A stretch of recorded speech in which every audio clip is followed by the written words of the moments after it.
What's up guys, welcome to my new channel NSSwiftTips. Here I'll be sharing with you guys some tips and tricks that I have learned throughout my career as an iOS developer. So let's start with the first episode, in which I'll be showing you guys how to fix one specific compilation error that sometimes occur when you are making nested declarations of classes and structs. The fix is really simple. However, you may spend a good amount of time searching for a solution on the internet the first time when you encounter it and when you don't know how to handle it.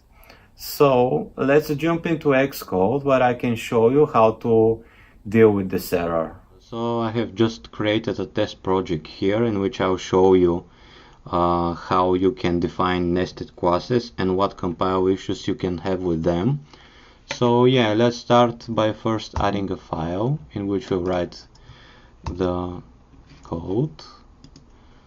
So I'll name this new file model, and it will be just in the root of the project. Yeah, I'll drag it maybe here.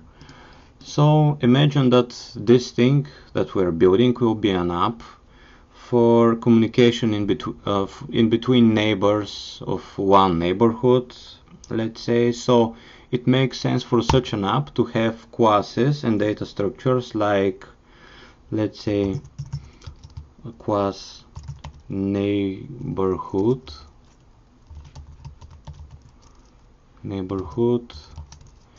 and in this class it makes sense to have another nested class called street,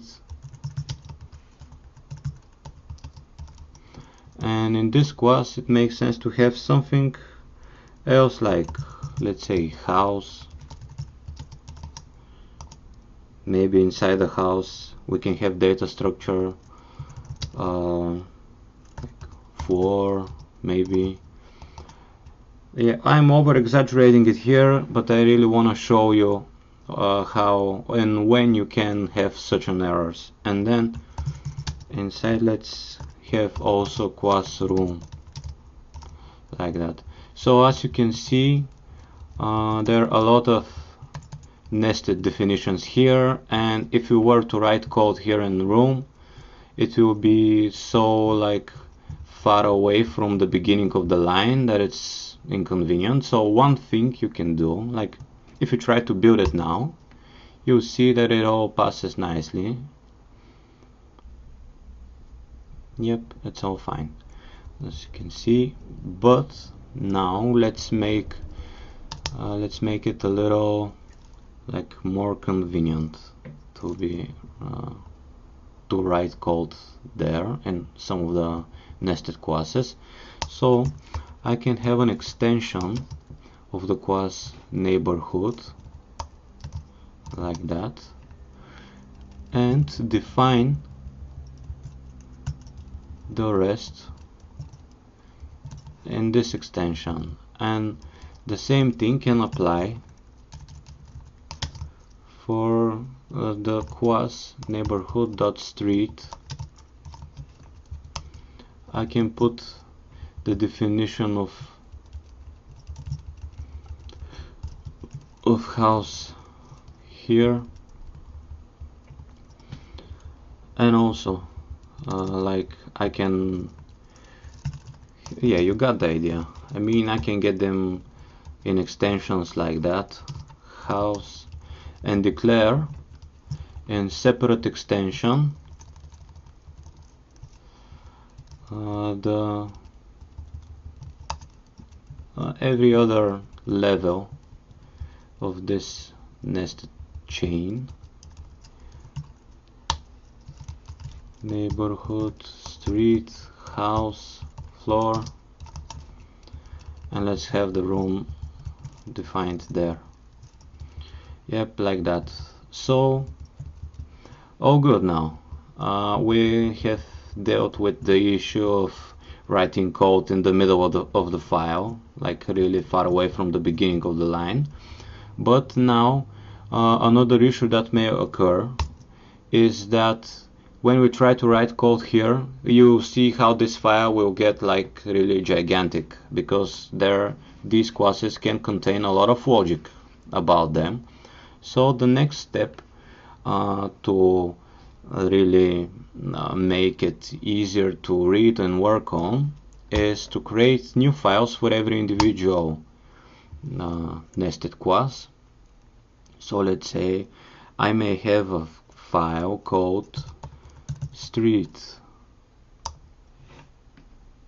like that, and I could take this part here and put it in the street file, like that.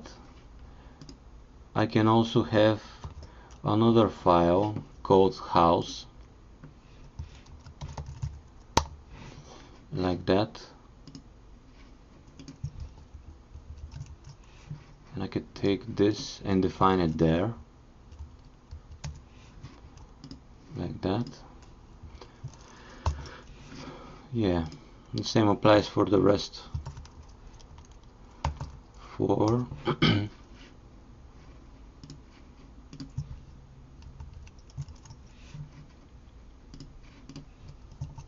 so as you may know, Swift allows such kind of declarations.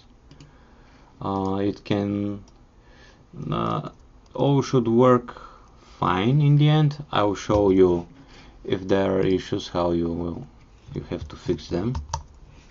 And one like file for our room. So let's have this there. Okay, but now as you can see, yeah, or maybe let's even make one more modification. Let's call this file neighborhood.swift, like that, and we can make a group called model, and here you go. That way the structure is way better. However, we have some issues, like for example, now if you try to compile it, these declarations are no longer like found, and this is what kind of errors you may encounter. So the question is how you fix this thing and why it occurs in the first place. Swift allows you to define extensions and declare classes inside them in every file, everywhere in the app. However, sometimes you have this issue that we have now. And this happens because these classes have to be compiled first before this one.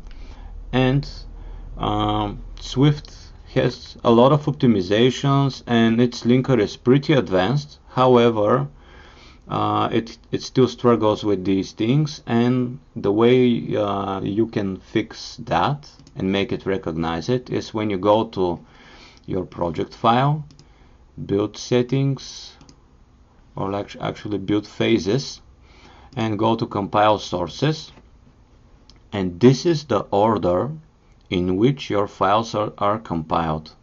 So we want first to have a class neighborhood, so let's make it on top here, and all the other definitions should be below it. Inside the neighborhood class we have a class street, and inside street we have house, inside house we have floor, and then it comes the room on the next place, like the most inner definition. And so when we try to build now, you see that it will all compile fine. It should all run nicely. Yep, here you go, everything is found. Yeah, that was it, the thing that I was trying to say to you and show you. I had this issue last week, so I decided to share it with you guys, because someone may have a similar issue like mine, and at first you may not like get why this is happening and how you can fix it, because the way Apple talk about Swift is, oh, you know, it's all good, it just works, it's so cool and nice and convenient. That is true. I totally support this view. However, sometimes you have to help the compiler a little. Alright guys, I hope you found this video helpful. If you do, you should consider subscribing to this channel, because I'll be posting for you guys a new video in the same format once a week. If you have any questions or recommendations, you can always say them in the comment section below. That's all from me for now, so see you in the next video. Bye bye.